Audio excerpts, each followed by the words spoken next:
Good day, fellow crafters. Welcome back to the Forget Me Not Card Company YouTube channel.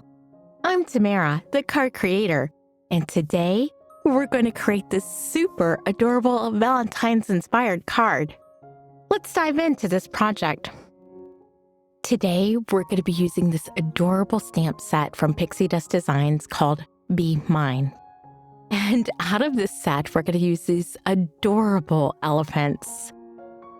With the set also comes a die set as well.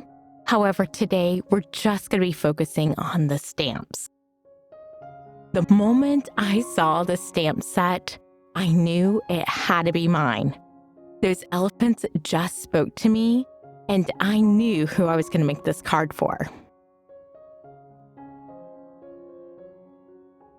Once I have my stamp and my stamping platform, I use amalgam ink, which is both watercolor and alcohol marker safe ink.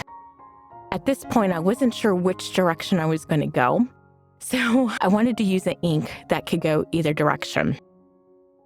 Now you will notice that I did drop my ink pad and it's on the door of my Misty.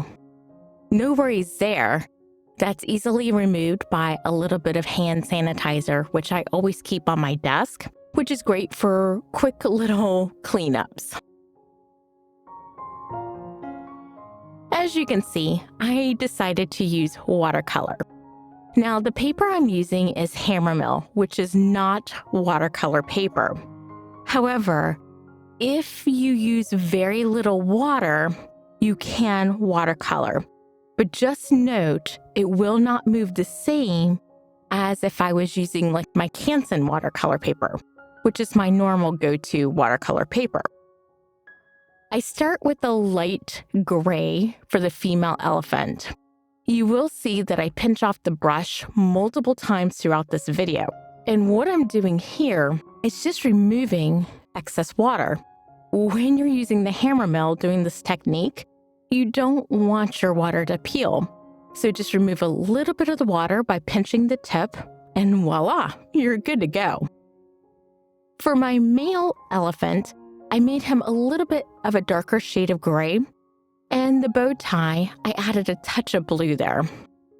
The inside of the ears, as well as the bottoms of the feet, I did a light pink for the female and a dark pink for the male, just to add a little bit of something different there.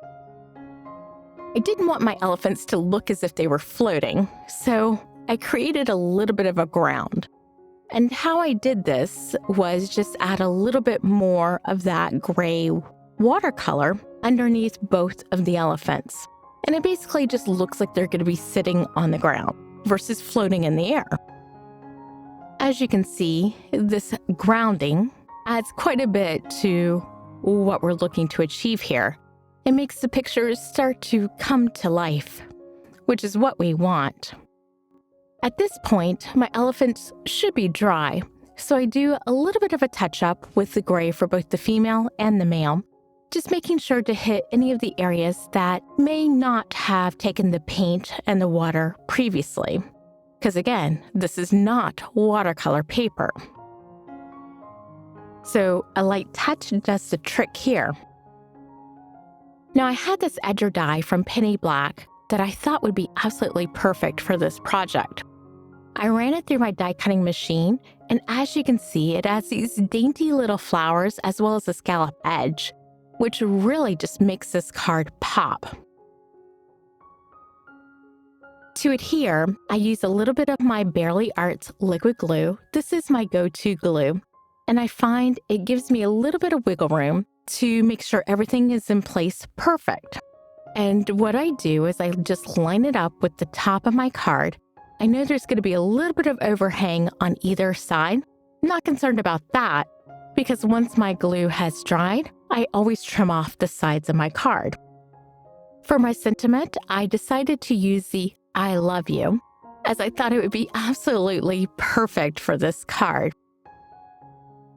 When you are doing your sentiments, I found that it's so much better to lightly press versus going in full force.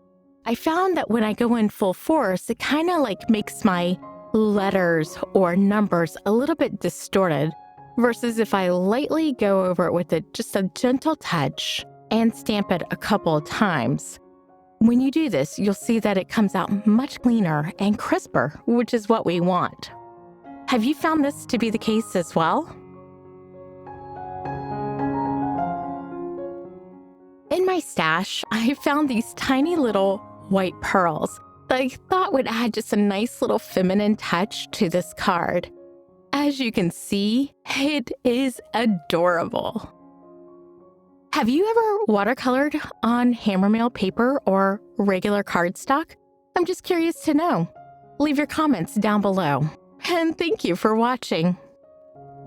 If you found this video helpful, don't forget to give it a thumbs up and subscribe to the channel for more crafting tips, design ideas, and fun tutorials. As always, click the bell icon so you never miss out on the latest content. Thanks for joining me today, and I'll see you the next time.